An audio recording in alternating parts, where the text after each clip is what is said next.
여호와의 말씀이니라. 이스라엘 자손들아, 너희는 내게 구스 족속 같지 아니하냐. 내가 이스라엘을 애굽 땅에서 블레셋 사람을 갑돌에서 아람 사람을 기르에서 올라오게 하지 아니하였느냐.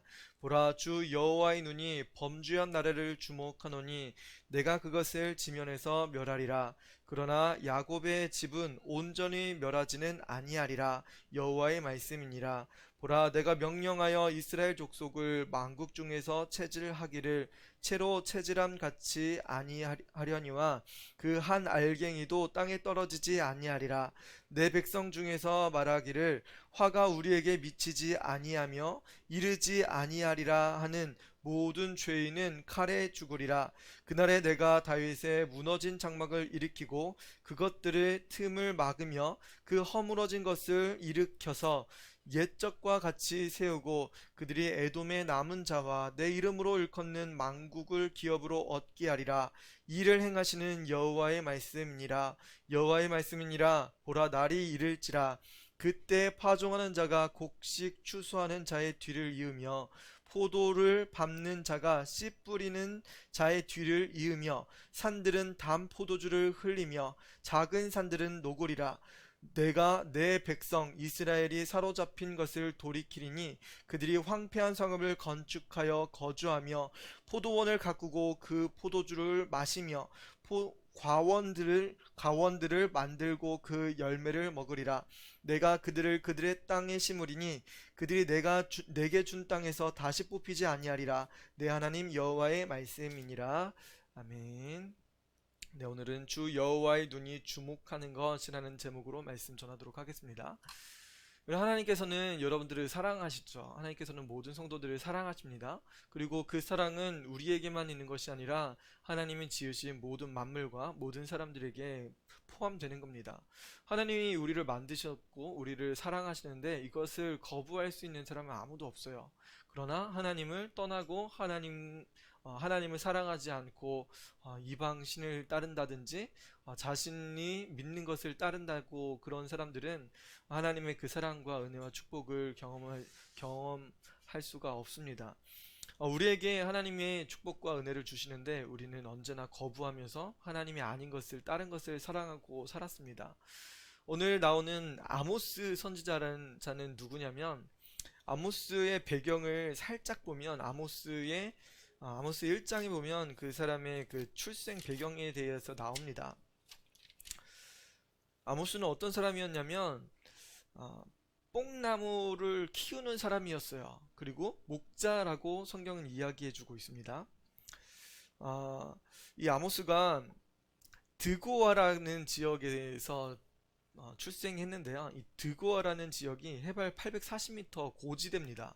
고지대면은 약간 평지대가 곡식이 많이 나고 물도 비축되는 그런 곳인데 산으로 가면 갈수록 이게 황폐합니다. 그리고 모래와 이렇게 바람이 많이 불고 이런 곳일 수밖에 없어서 이 아모스가 자라면서 했던 일은 무엇이었냐면 뽕나무 재배하는 일 그리고 목축업을 했던 사람이에요. 그럼 목축업은 여러분 돈 많이 벌어요? 조금 벌어요? 목축업? 목축업 많이 벌 것 같아요? 조금 벌 것 같아요? 뭐 좀 논박의 여지가 있는데 아모스가 뭐 옛날에서는 우리가 해석할 때 가난했다라고 표현하는데 다시 오늘날 시대에는 이 아모스가 그래도 분홍이었을 거다라고 하는 사람들이 있습니다. 왜 그런 걸 이야기하냐면 목축업을 하게 되면은 많은 양과 소 뭐 이런 걸 기르잖아요. 그리고 또 뽕나무를 재배한다는 것은 이게 땅이 있어야 되고 또 그곳에서 재배해야 되는 작물들이 있고 그것을 또 팔기도 하고 해야 되니까 많은 돈을 벌었을 거다라고 하는 사람들이 있습니다.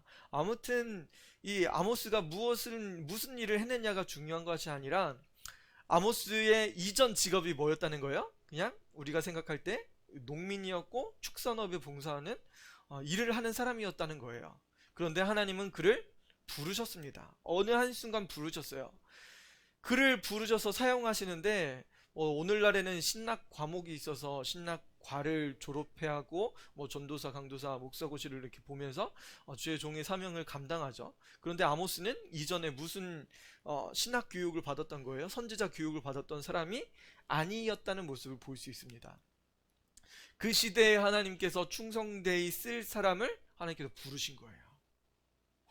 부르셔서 그를 사용하셨던 모습을 볼 수 있습니다. 여러분, 그러면 여러분들의 학벌 중요하다는 거예요? 하나님이 쓰시는 데에는? 옛날에는 그런 모습이 있었어요. 뭐 오늘날에도 그래서 뭐 비인가 신학 시설 뭐 이런 것들이 있는데 뭐 인간은 아니지만 여러 곳에서 하나님의 종된 사명을 감당하고 선교 사명을 감당하시는 그런 목회자들이 많이 배출되고 있습니다. 여러분, 뭐가 좋다, 뭐가 틀리다, 뭐 그렇게 이야기할 거는 아니지만 어느 정도 오늘날에는 신학과를 이렇게 졸업하고 정규적인 신학 수업을 하고 어느 정도 지적인 수준과 또 하나님에 대한 이해와 이런 것들을 접목했을 때 올바른 신학 과정을 거칠 수가 있죠. 아무튼 간에 이 아모스 선지자는 정확한 것은 선지자 교육을 받지 않았다는 거예요. 그럼에도 불구하고 하나님은 그를 사용하셨습니다. 하나님은 그를 왜 사용하셨을까?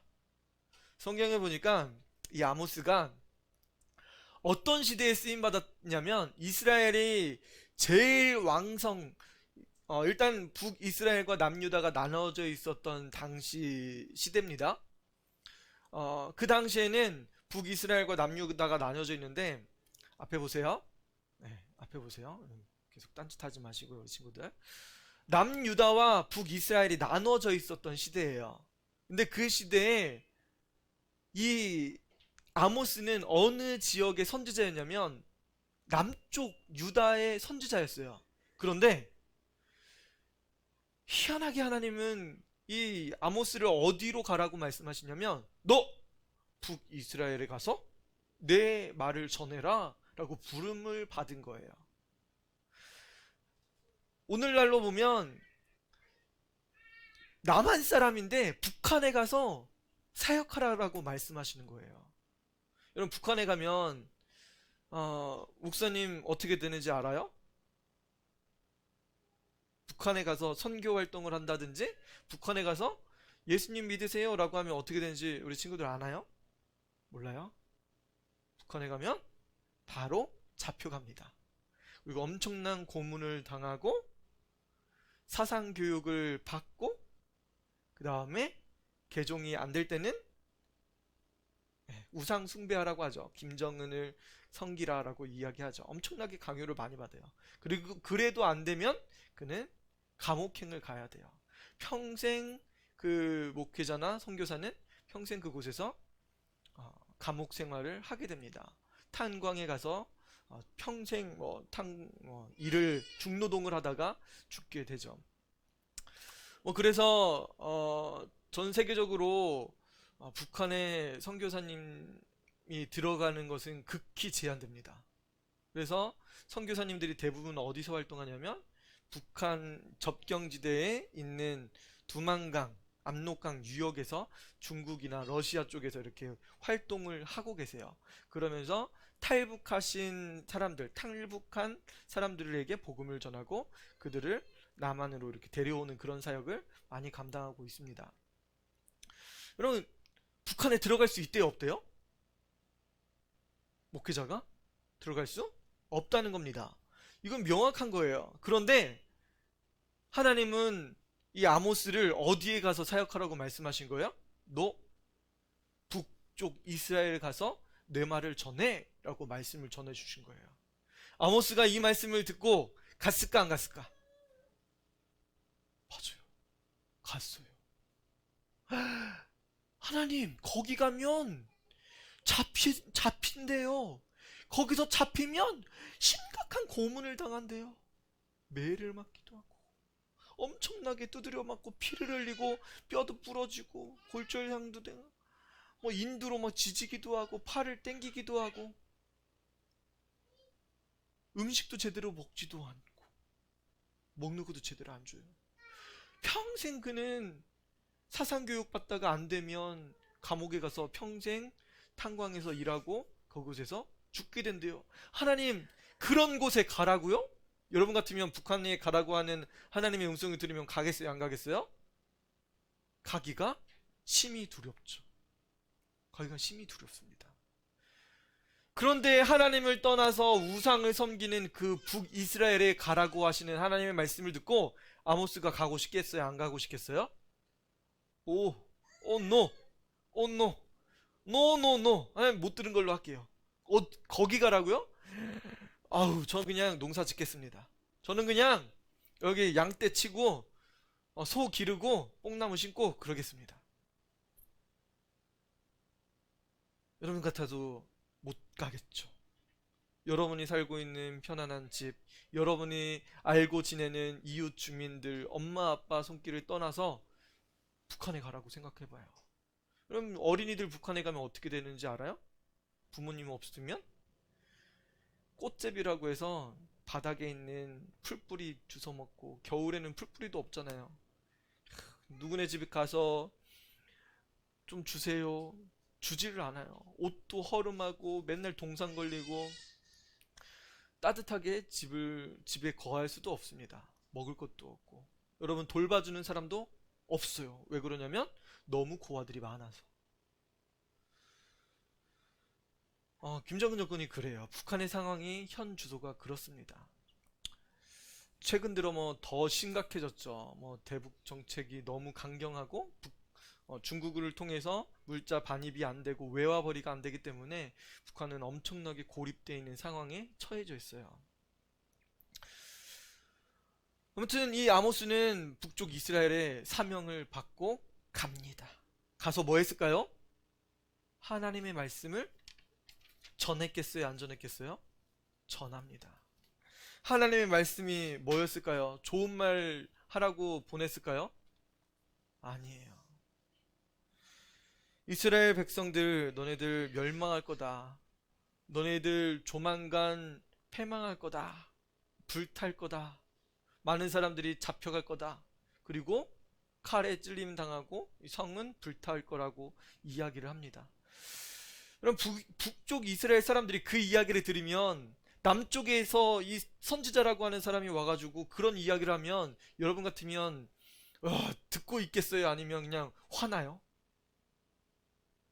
다른 친구가 와가지고 여러분 집에 와가지고 넌 고아되고 너는 엄마 아빠는 다 잡혀가고 너 이 집은 팔려가고 그런 이야기를 듣는다고 하면 친구가 와가지고 그런 이야기를 하면 이런 그런 친구랑 사귀고 싶겠어요? 안 사귀고 싶겠어요?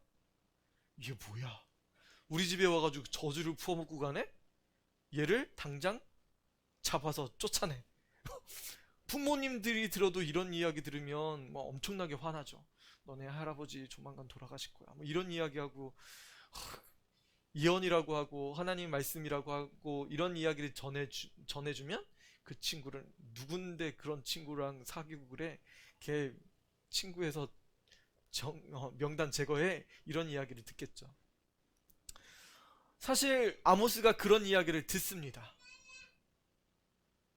북이스라엘에 이런 이야기를 하다 보니까 사람들이 아모스를 미워할 수밖에 없어요. 제사장이 와가지고 야, 네가 뭔데 대체 우리나라에 와서 이런 이야기를 하는 거야? 라고 하니까 나는 그냥 묵자입니다. 그럼 7장 14절에 보니까 아모스가 아마샤에게 대답합니다. 아마샤가 제사장이거든요. 북쪽에 있는 제사장이 아모스에게 이야기를 했던 거예요. 그러니까 아모스가 대답하는 거예요. 대답하여 이르되 나는 선지자가 아니며 선지자의 아들도 아니라 나는 목자요 뽕나무를 재배하는 자로서 양떼를 따를 때 여호와께서 나를 데려다가 여호와께서 내게 이르시기를 가서 내 백성 이스라엘에게 예언하라 하셨나니 나는 단지 목자였고 나는 단지 뽕나무를 재배하는 사람인데 하나님께서 나를 부르셔서 이스라엘에게 와서 예언을 할 따름입니다. 나는 이런 말 하는 것이 나에게 주신 하나님의 말씀 전하는 겁니다. 나는 정당한 행위를 했습니다. 이야기를 하는 거예요. 그러면서 이 아모스가 이스라엘에게 재앙이 내릴 거라고 몇 가지 재앙을 내릴 거라고 이야기하냐면 5가지 재앙에 대한 이야기를 합니다. 첫 번째는 메뚜기 재앙. 7장에서 보니까 메뚜기 재앙을 내릴 거라고 말씀하세요. 메뚜기, 여러분 메뚜기 뭔지 알아요? 옛날에는 황충이라고 했는데 곡식이 이렇게 익어가잖아요. 들에 풀들도 많잖아요. 근데 메뚜기가 샥 날라오면 곡식들 싹 갉아먹어요. 줄기까지 싹 갉아먹습니다. 심지어는 들에 올라오는 꽃과 이 풀까지도 싹 다 갉아먹어요. 그러면 이 밭이 어떻게 돼요? 초토화가 됩니다. 아무것도 없어요. 아무것도 없는 거예요. 아모스가 이 경고를, 이 재앙을 이스라엘 백성들에게 선포했을까요? 안 했을까요? 선포? 들었으니까. 하나님 이 말을 전하라고 하니까 해야겠죠. 근데 아모스는 하나님께 구합니다. 하나님, 이스라엘 백성들을 긍휼히 여겨주세요. 긍휼히 여겨주셨을까요? 긍휼히 여겨주셨어요. 은혜, 긍휼 베풀어 주셨어요. 두 번째 재앙을 하나님께서 메시지로 주십니다. 환상을 보여주세요. 이번엔 불환상을 보여주세요. 다 불타버린다는 거죠. 다 불태우는 거예요. 아모스가 또 하나님께 간구합니다. 하나님, 이 백성을 긍휼히 여겨주세요. 하나님께서 긍휼히 여겨주셨을까요? 안 여겨주셨을까요? 북이스라엘을, 하나님을 떠나고 우상을 섬기는 그 북이스라엘을 불환상으로부터, 불재앙으로부터 보호해 주셨어요. 7장에 세 번째 재앙을 내리실 거라고 환상을 보여주셨어요. 이번엔 다림줄입니다. 여러분 다림줄 뭔지 한번 유추해 보세요. 다림줄이 뭘까? 다림줄? 다림줄? 다림줄 뭐 같아요? 다림줄. 다림줄. 네, 다림줄. 네, 제가 손을 들고 있는데 이게 힌트입니다. 네, 다림줄. 다림이랑 연관이 된다라고 생각하는 친구들도 있을지도 모르겠어요. 근데 다림이가 아니라, 여러분 건물을 벽돌을 이렇게 싸다 보면 수직 수평이 잘 맞아야 돼요. 지금 이게 수직이 딱 맞잖아요. 이때 다림줄을 딱 잽니다. 다림줄이 뭐가 있냐면 아래 추가 있는 거예요. 뾰족한 추가 있어요. 세모난 추가 있거든요. 줄을 내어서 달아서 이 건물을 반듯하게 짓는지 안 짓는지를 이 실로 쭉 연결돼서 아래 추가, 세모난 추가 있어서 이게 딱 위에서 잡으면 추가 이렇게 서 있을까요? 아니죠. 무게 때문에 딱 정확하게 딱 아래를 딱 보게 됩니다. 이거를 딱 벽에다 딱 대는 거예요. 그리고 내가 쌓은 벽이 휘어졌는지 안 휘어졌는지 이 다림줄로 판단을 하는 거예요. 하나님께서 이 줄로, 다림줄로 무슨 판정을 하셨을까요? 이스라엘 백성들이 지금 죄를 짓고 있는지 죄를 짓고 있지 않는지 이것을 판단하시는 거예요. 판단 근거가 뭐예요? 다림줄로 이스라엘 백성들이 죄를 지었는지, 삐뚤면 죄를 짓는 거죠. 반듯하면 하나님을 온전하게 섬기는 거. 이스라엘 백성들은 죄를 지었기 때문에 다림줄이 이렇게 아마 휘어져 있었을 거예요. 하나님께서는 경고하십니다. 여러분 근데 희한하게 이 환상이 두 번째까지는 아모스가 하나님 이스라엘 백성들을 긍휼히 여겨주세요 기도했어요 안 했어요? 기도했어요. 중보했어요. 역사적으로 보니까 BC 745년, 733년에 이 아수르라는 나라가 침공합니다. 두 번 침공해요. 근데 두 번 막아냅니다. 이스라엘 백성들이 버텼어요. 세 번째 침공했을 때 724년에 침공했는데 3년의 전투 동안 하면서 722년에 멸망합니다. 두 번은 어떻게 됐다고요? 버텼대요. 메뚜기 환상과 불 환상을 하나님께서 제해 주신 거예요. 긍휼을 베풀어 주신 거예요. 두 번의 전쟁은 어떻게든지 버티게 하셔서 승리케 하셨어요.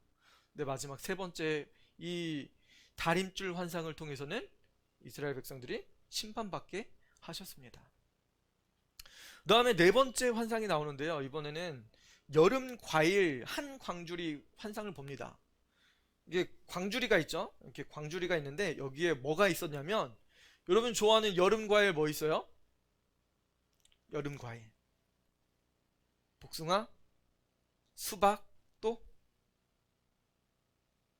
참외, 또 뭐 여름 과일. 아무튼 여름 과일이라고 하는 건 제철 과일이죠. 제철. 여름에만 딱 따는 과일이에요. 제일 더울 때 딸 수 있는 그런 과일을 이야기하는 거죠. 이게 한 광주리가 있었는데요.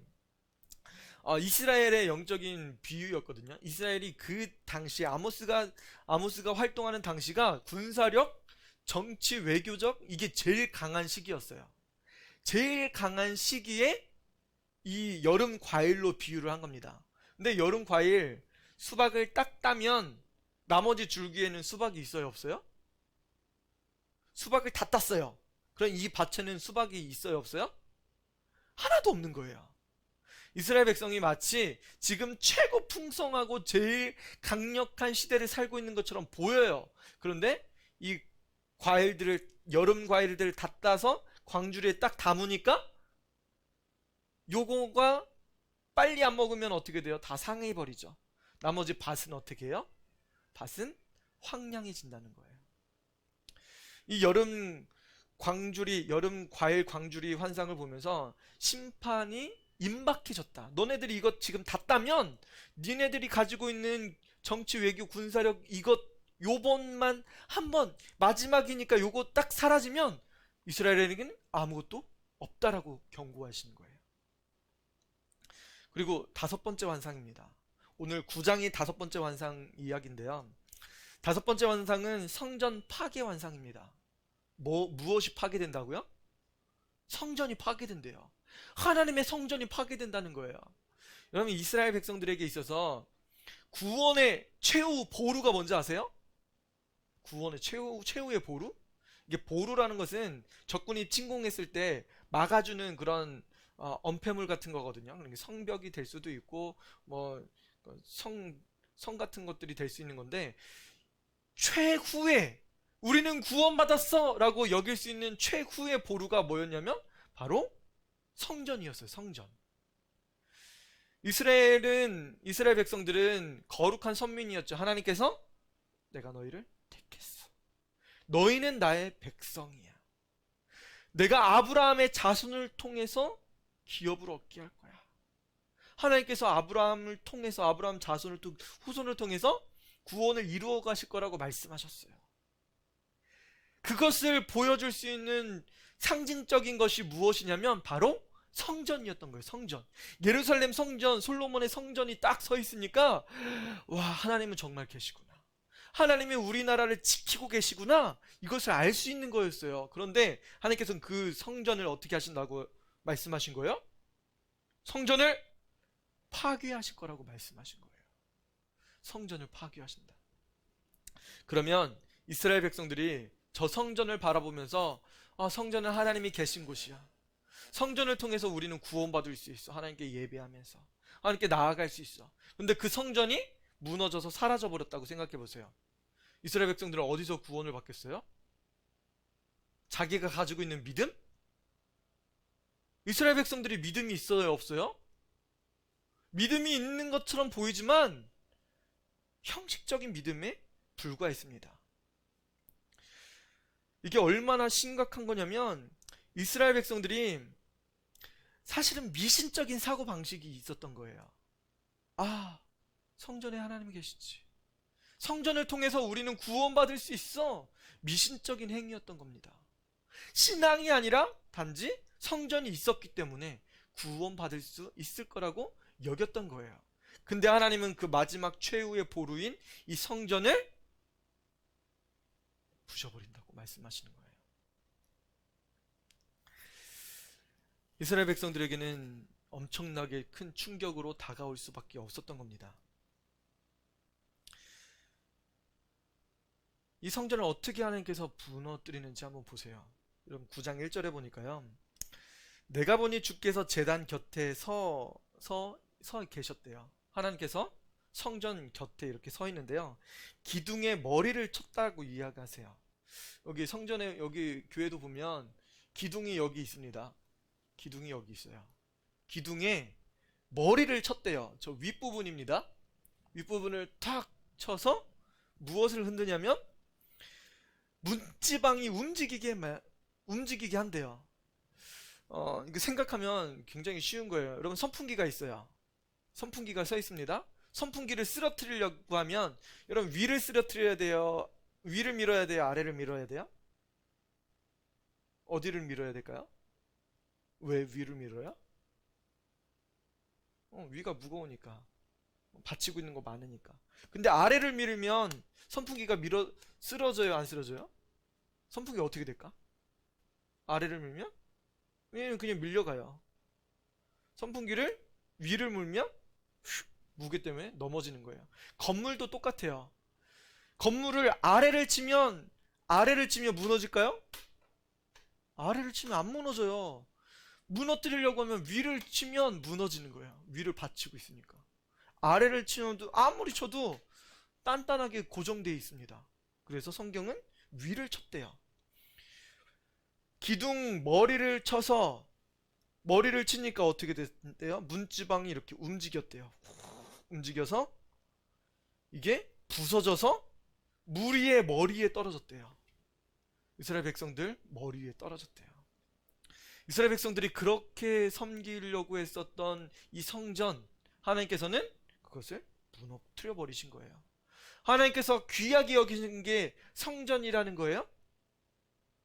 이스라엘 백성들은 성전을 굉장히 사모했어요. 근데 하나님은 성전까지도 무너뜨리시면서 온전한 믿음으로 신앙생활 하길 원하셨던 겁니다. 남은 자들을 이게 성전이 무너지면서 사람들을 깔고 뭉갤 거래요. 그러면 많은 사람들이 죽겠죠. 거기에서 남은 사람들은 하나님께서는 칼로 치시고, 거기서 또 남은 사람을, 도망간 사람들, 이런 사람들을 뭐 도망 못 간다고 성경이 이야기해요.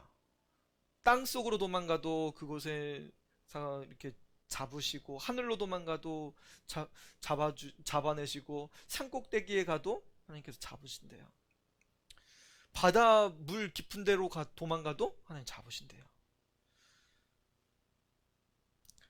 결국은 다 칼에 죽거나 원수에게 가서 잡혀오거나, 사람들은 그곳에 멀리 도망가면, 하나님이 계시지 않은 먼 곳으로 도망가면 살 수 있을 거라고 생각하지만, 그곳에서 하나님께서는 칼에 죽임 당하고 화를 당하고 복을 받지 못할 거라고 말씀하고 계십니다.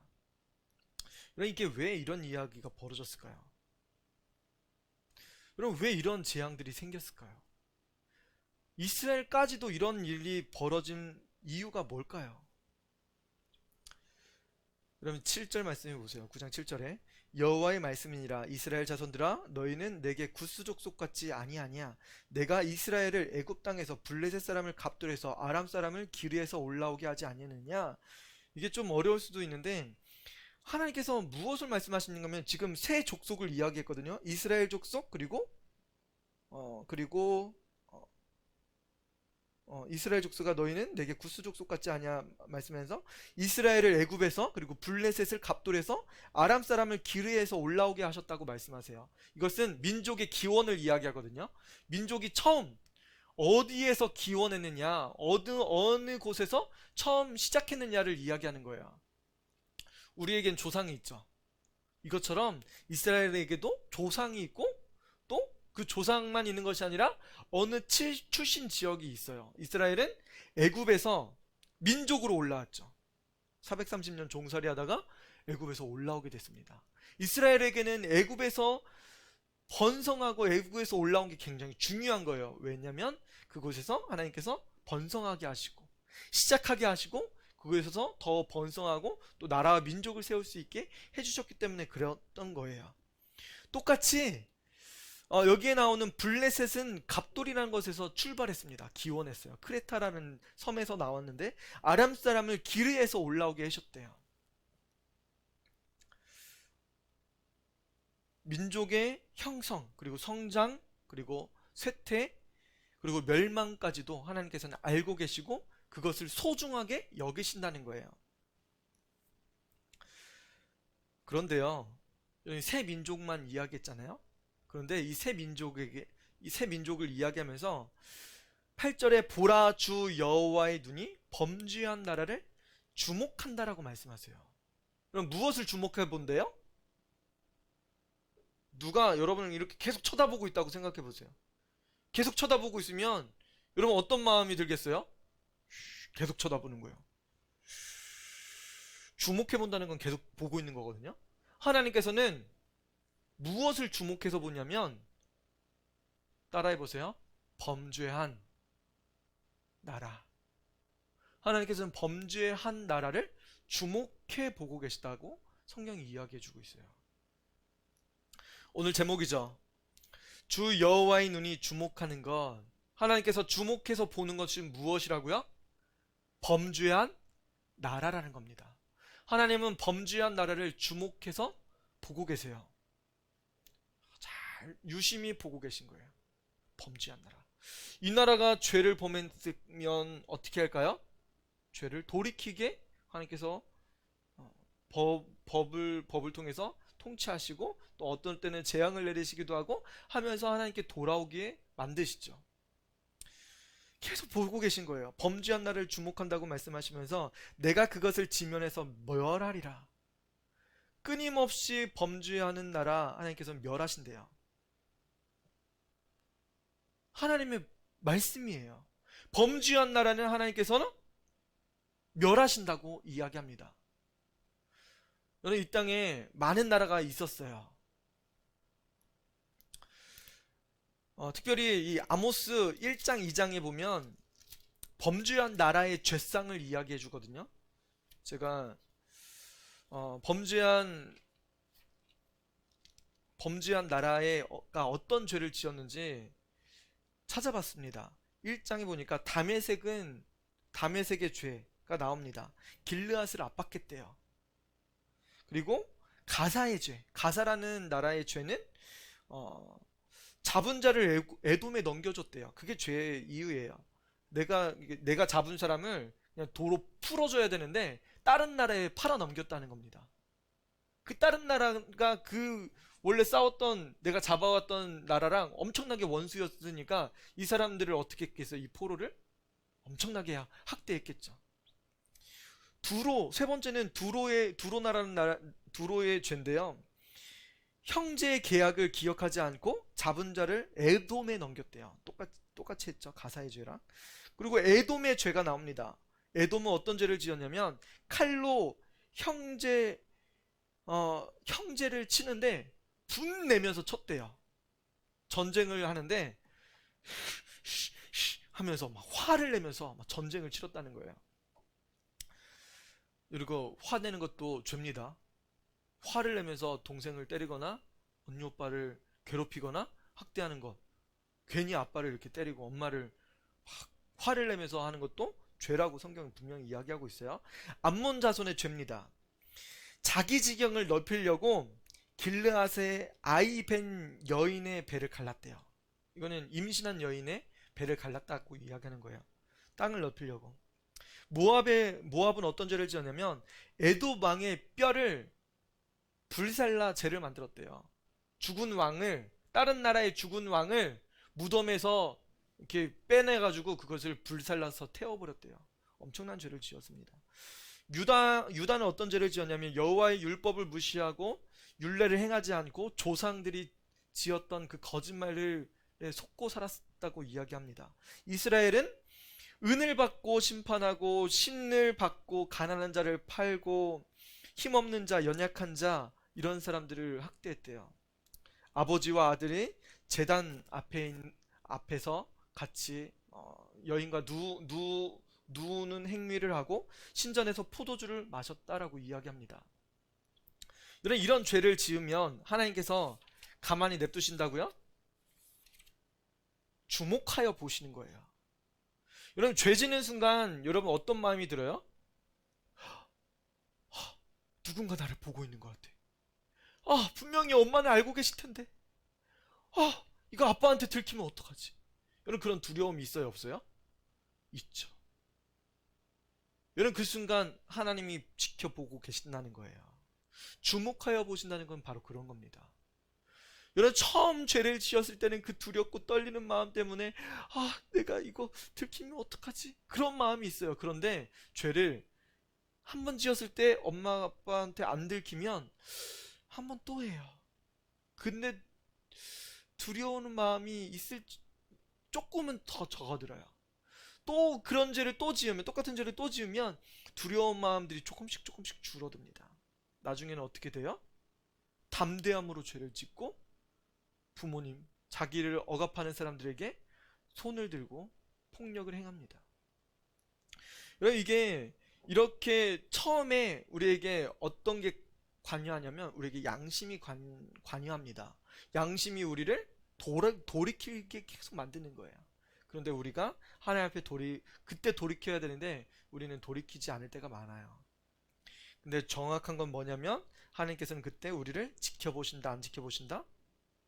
지켜보고 주목하여 보신다는 거예요. 주목하는 걸 관심 있게 딱 정확하게 이렇게 보고 계시는 거예요. 범죄한 나를 하나님께서 그렇게 보고 계신 거예요. 여러분 그래서 나라의 지도자를 위해서 기도해야 돼요. 대통령을 위해서 기도해야 돼요. 하나님, 지도자 잘못 세워서 우리나라가 망할 수 있습니다. 하나님, 대통령 잘못 세워서 우리가 망할 수도 있습니다. 하나님, 대통령과 지도자들이 범죄하지 않게 도와주세요. 여러분 깨어서 기도해 줘야 돼요. 여러분 북한 정권이 굉장히 심각하죠. 북한 정권이 하나님 앞에 진노가 쌓여가고 있습니다. 하나님 언젠가는 이 진노의 그릇을 엎어버리실 거예요. 다 부어버리실 때는 불심판이 임할 수도 있고 메뚜기 심판이 임할 수도 있고 다림줄로 재어 보실 거예요. 얼마나 큰 죄를 짓고 있는지 안 짓고 있는지 보고 계실 거예요. 여러분 그런데 이스라엘 야곱의 집엔 하나님께서 이스라엘 백성을 심판하실까요? 안 하실까요? 이게 수수께끼예요. 야곱의 집을 하나님께서 심판하실까 안 하실까? 성전도 하나님께서 무너뜨릴 거라고 말씀하시는데 야곱의 집을 완전하게 다 심판하실까?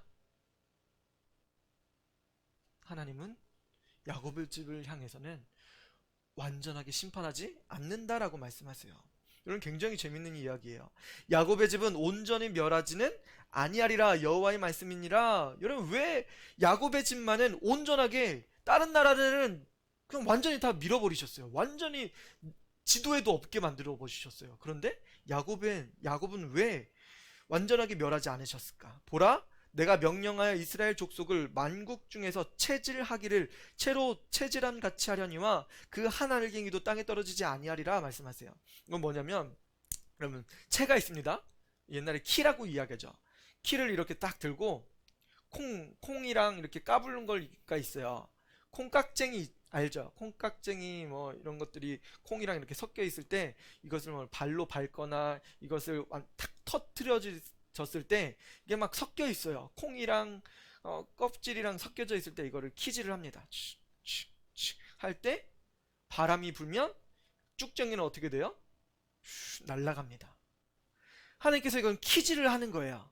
이 키질이 뭐냐면 깍쟁이와 알곡을 분리하시는 거예요. 근데 이스라엘을 어떻게 분리하시냐면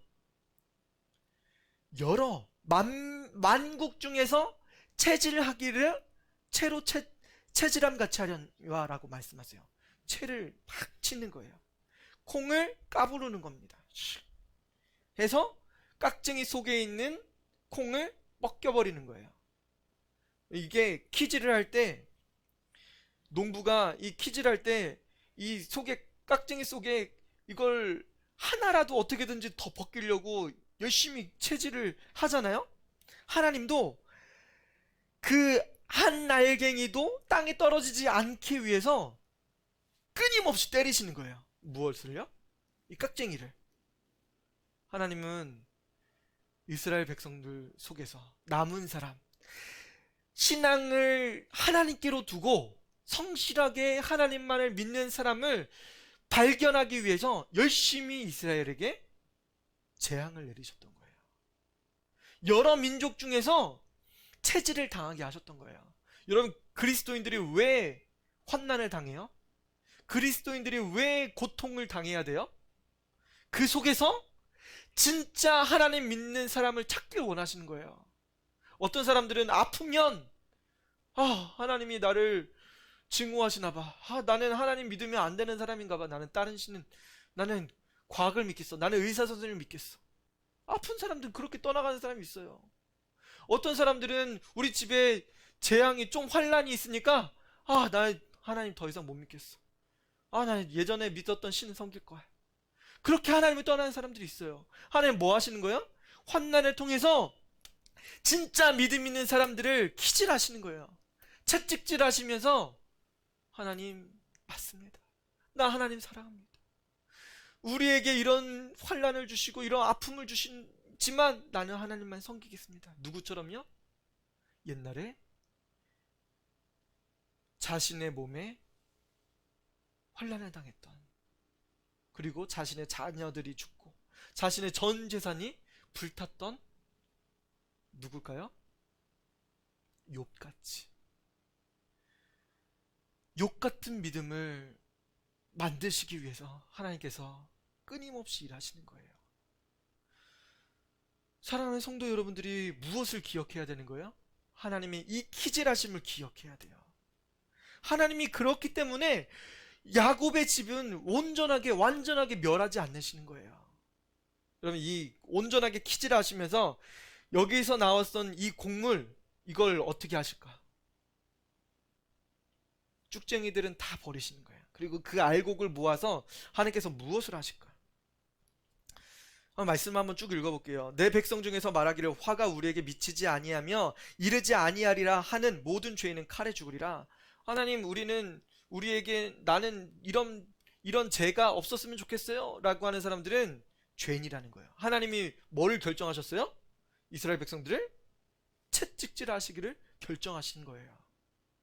재앙을 내리기로 결정하신 거예요. 그 속에서 혼전한 믿음 가지고 있는 사람을 찾길 원하신 거예요. 그런데 어떤 사람들 중에서는 하나님, 나는 재앙 받지 않겠어요.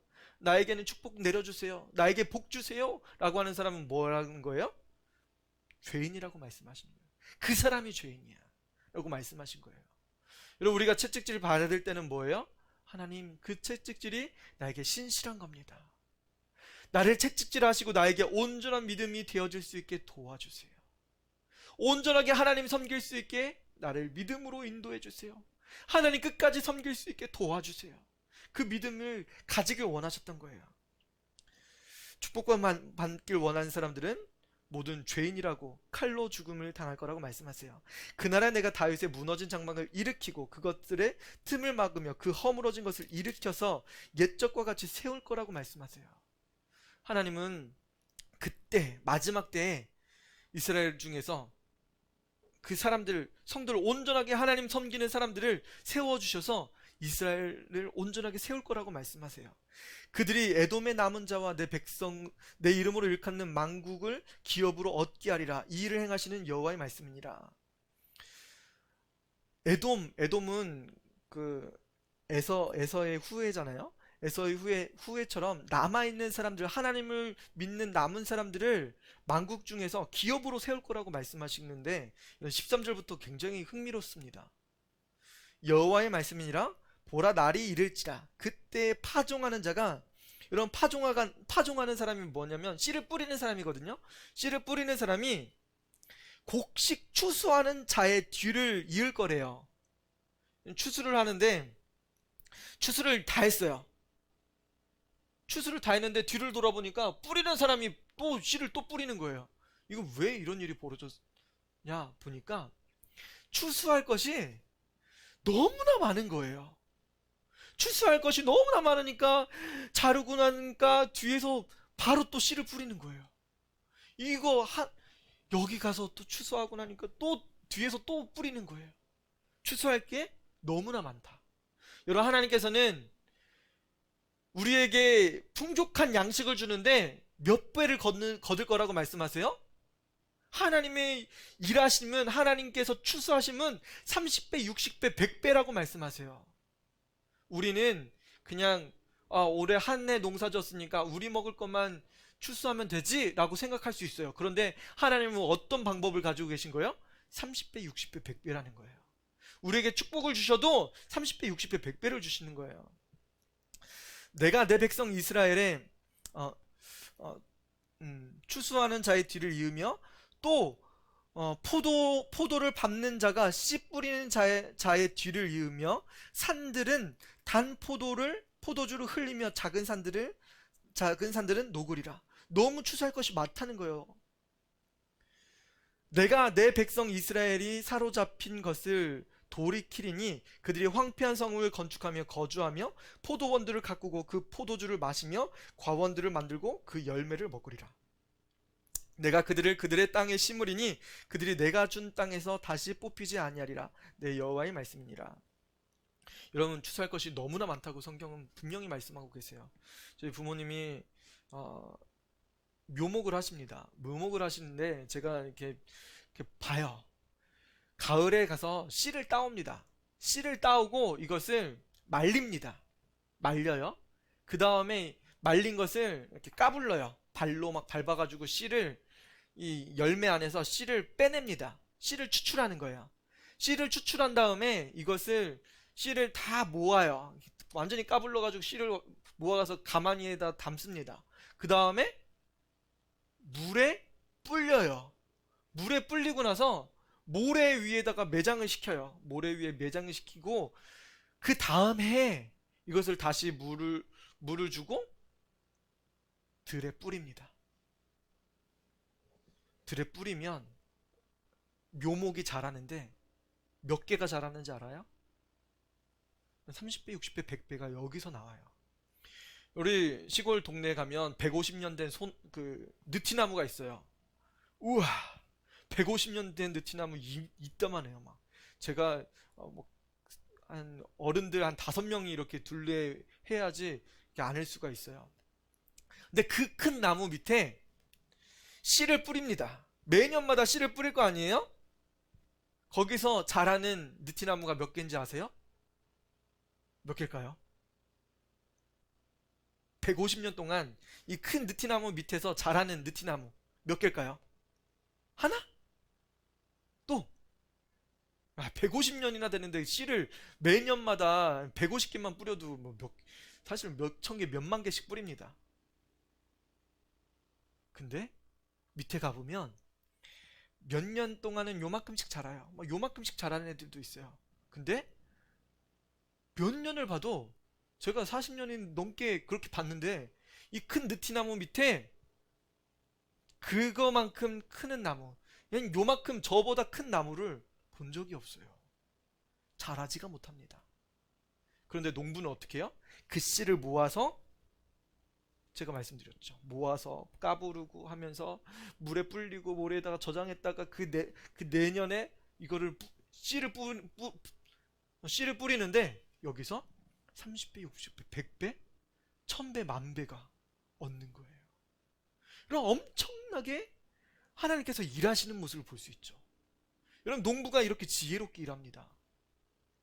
사실 하나님께서는 우리에게 뭐 하려고 하시는 거예요? 왜 까불르세요? 이스라엘 족속을 만국 중에서 채지를 왜 하시는 거예요? 모으시는 거예요. 알곡을 모아서 이것을 심고 이것을 이스라엘 백성 안에서, 이스라엘 땅에서 다시 자라게 하실 거예요. 그때 어떻게 성장시킨다고요? 30배, 60배, 100배로 결신하신다는 거예요. 여러분, 우리는 죄인입니다. 이건 분명한 사실이에요. 그런데 그것을 자각해야 돼요. 하나님은 범죄한 나라를 주목한다고 말씀하세요. 그것을 깨닫고 하나님께서 체질하시는 걸 통해서 돌아와야 되는 거예요. 하나님, 우리는 죄를 지었습니다. 이 나라 긍휼히 여겨주세요. 이 땅을 불쌍히 여겨주세요. 하나님, 지도자들을 긍휼하게 여겨주세요. 그들이 범죄하지 않게 도와주세요.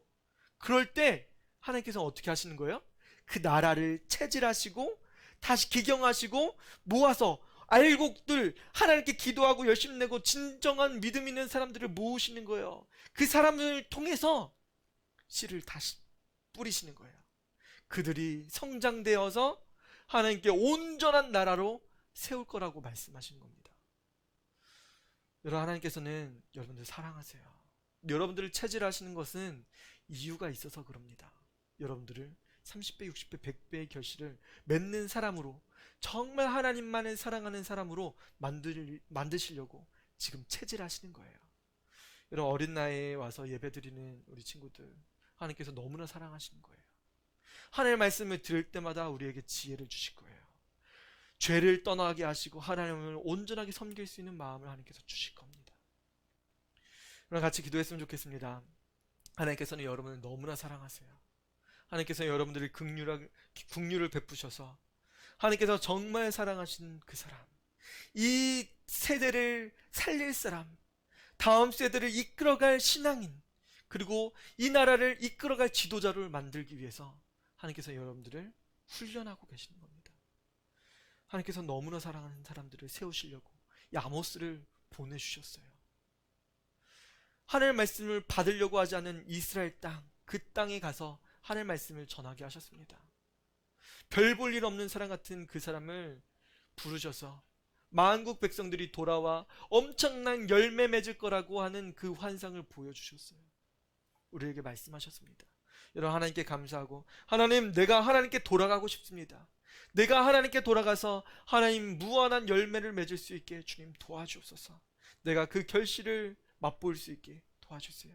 내가 결단하고 결심해서 하나님 나를 통해서 수많은 영혼들이 주님께 돌아올 수 있게 도와주세요. 여러분, 준비하시고 결단하시고 하나님께 간구하는 시간 갖도록 하겠습니다. 같이 기도하도록 하겠습니다. 아버지 하나님, 감사합니다. 우리가 하나님께 돌아갑니다. 우리가 하나님께 돌아가 하나님의 귀한 열매를 맺을 수 있게 주님 도와주옵소서. 하나님, 우리에게 주셨던 너무나 많은 것들이 있습니다. 주님, 그것에 감사하지 못하고 하나님께서 주신 것을 하나님 소홀하게 여겼던 우리의 모습들을 주님 용서해 주옵소서.